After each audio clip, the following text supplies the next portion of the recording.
International Conference on Arts and Humanities.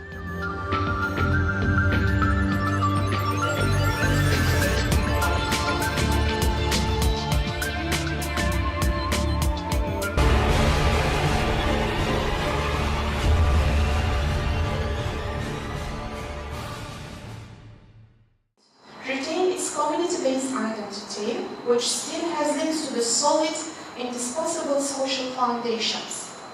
They have an ethic of craftsmanship, but at the same time they don't sacrifice their core values to success in the capitalist market.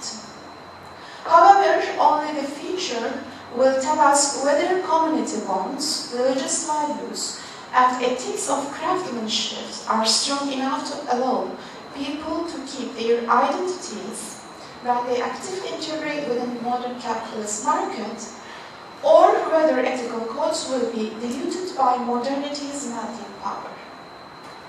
Okay, thank you very much.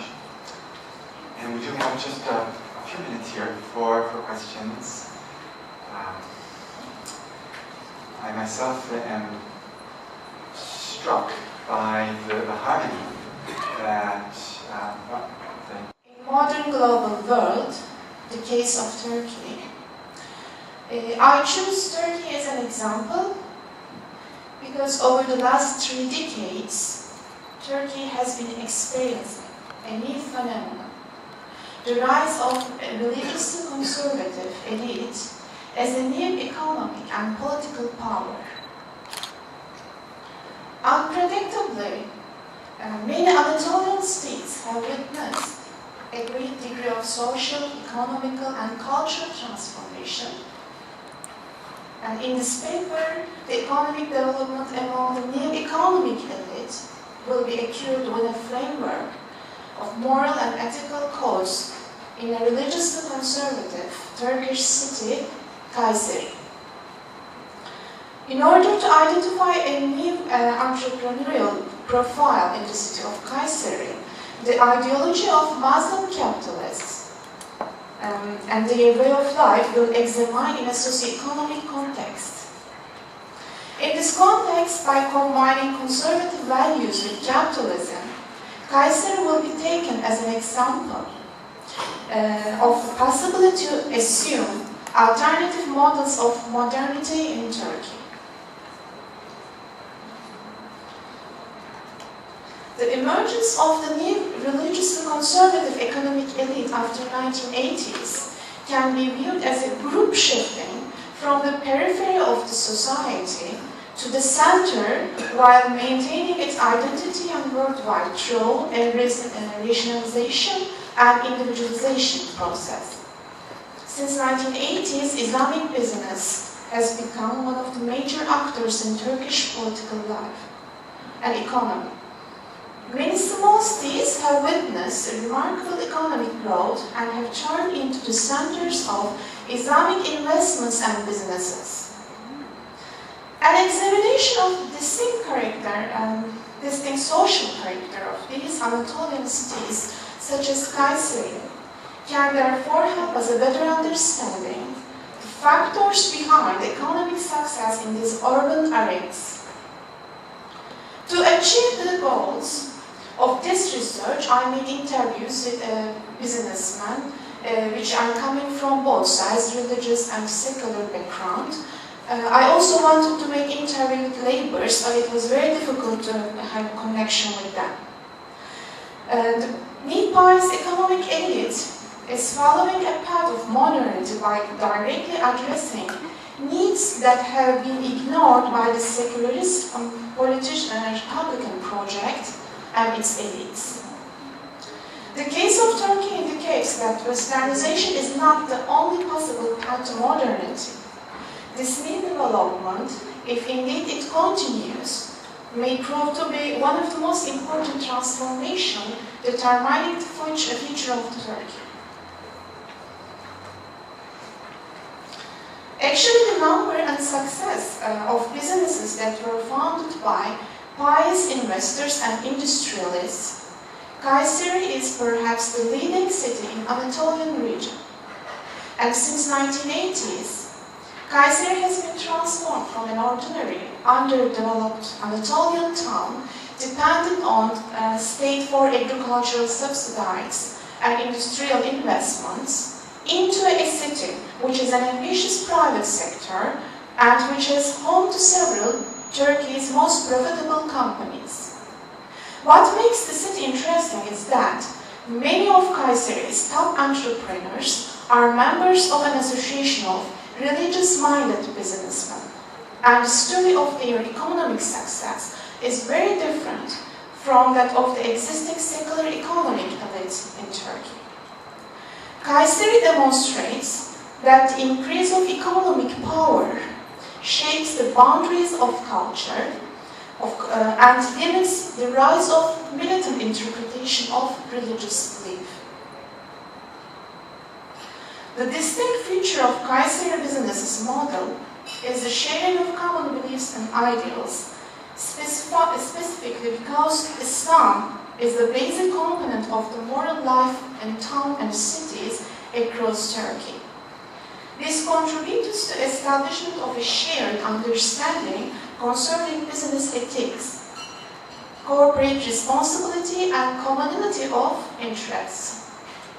The minority spirit and solidarity shown by pious Muslim businessmen and the possibility that Islamic business might enjoy advantages that others not by virtue of their periphery status in society.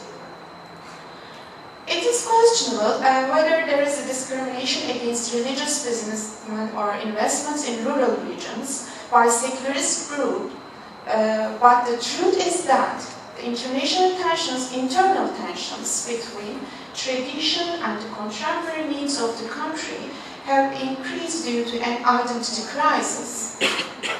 The rise of liberalism and the rapid change of socio-economic life have highlighted the inequalities in the distribution of wealth and have further enchained the pre-existing social cleavages.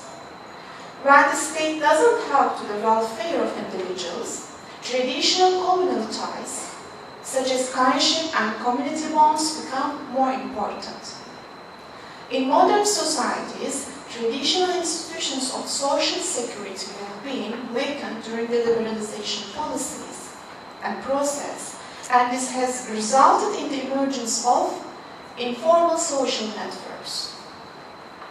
The other important factors behind the success of Islamic corporations in the form of production in Anatolian cities, which has strengthened personal and informal interaction between members of society. These facilities, what are known as transitional practices, and this change has resulted in increasing popularity of flexible working forms, which allows transitional corporations to invest and manufacture in local markets worldwide. The meat production method, flexible accumulation, models that involve two distinct dimensions, capital and labor, also changed as a result of transitional production. When the mass production method is replaced by a flexible production method, kinship, ethnicity, and religion became the closest common ties between individuals. That flexibility with a limited size has become a new production method for small and medium-sized companies. And flexible production thus suggests that labor productivity can be increased by the mobilization of tacit knowledge. Instead of hierarchical, top-down management practices, less rigid and more personal relations in both management and production positions are being increasingly favorable in production. And since family and common religious bonds, alleviate potential differences, formal social security programs have become less effective, while solidarity and social collaboration have turned out to be the major characteristic of small business practice under this new system of production. It comes as no surprise that Islamic corporations in Kayseri have benefited from the characteristic of flexible production and management techniques.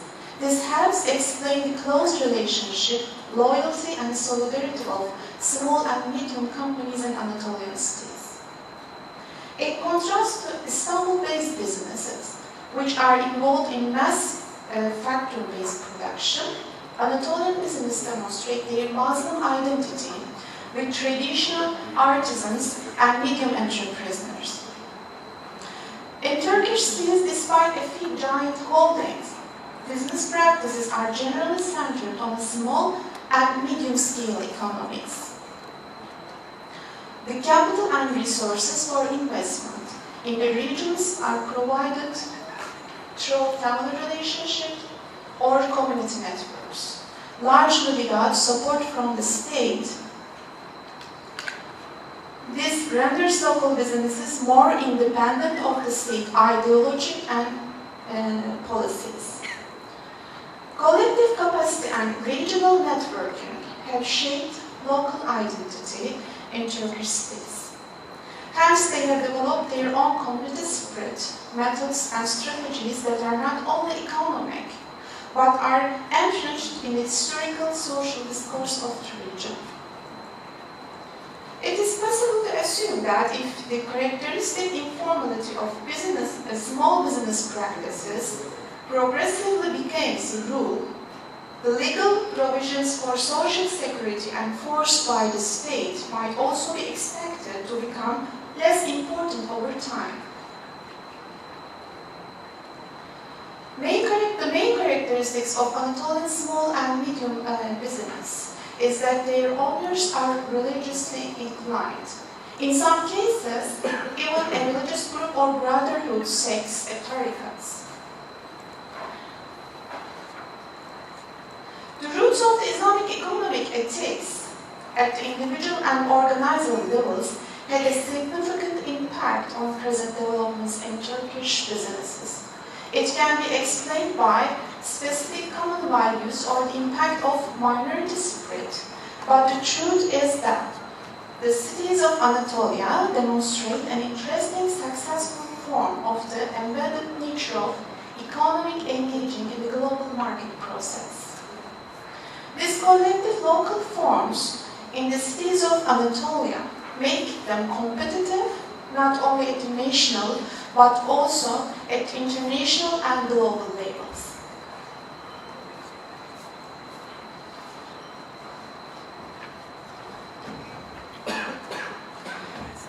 Interviews and observations in Kayseri show that the Nepalese economic elites are far from demonstrating any radical tendencies and strive for a peaceful world.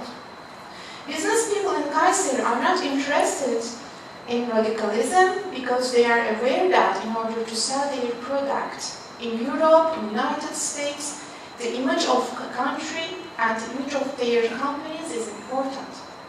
As the number of wise entrepreneurs in Kayseri increases, the indication is that their rising economic success cannot be constructed to depend only on the integration of religious values into economic life. Other factors include the enlightenment of religious businessmen. Islam is simply a way of life for them. In towns and cities across Anatolia, we don't see kind of hard age fundamentalism, and even less so an echo of extremism that has inspired radicalism in Pakistan and parts of the Arab world. Islam here may be conservative, but it has a pro-European, a pro-democratic, and above all pro-capitalistic character. The modern approach of religious entrepreneurs in Kayseri even can be seen the rise of religious pluralism and pluralism. For as is obvious from my interviews and in Turkish media, they have integrated religious ethic with business. They justify their emphasis on work, success in economic life, and the equation of wealth by attaching both a religious meaning to it and proposing that it provides access to a legitimate worldly modern life. We might another minute.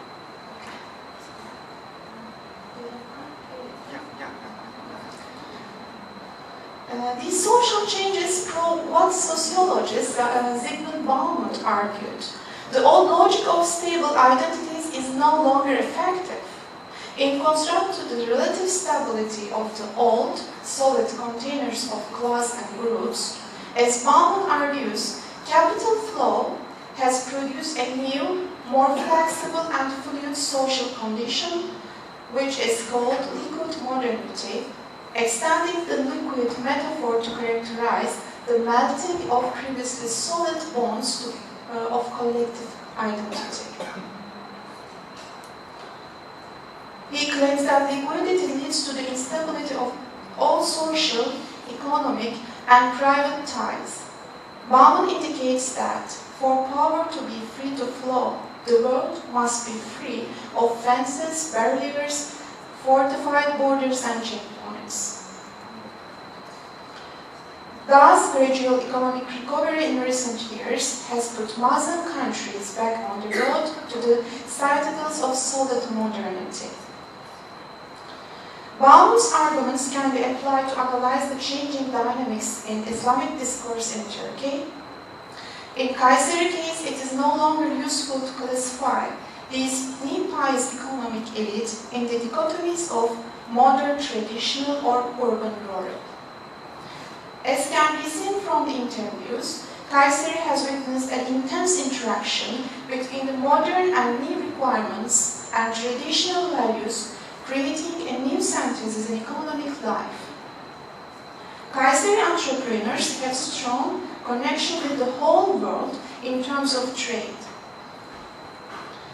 One also observed that entrepreneurs are not strangers in the present global socio-economic culture, such that the city has been in the process of transformation from an isolated conservative rural city to an urban city. What's happening in Kayseri at present is a redistribution and re-ecolocation of modernity. It is possible to argue that Muslim societies, as in the Kayseri case, have participated in this process by producing a new synthesis between old and new. Thus, a reshaping of Islamic dynamics that encourages the free accumulation and movement of capital has slowly emerged as a part of privatized version of modernity. In this regard, the advent of religiously conservative economic elite in Turkey indicates a separation of modernity and secularization into religious values.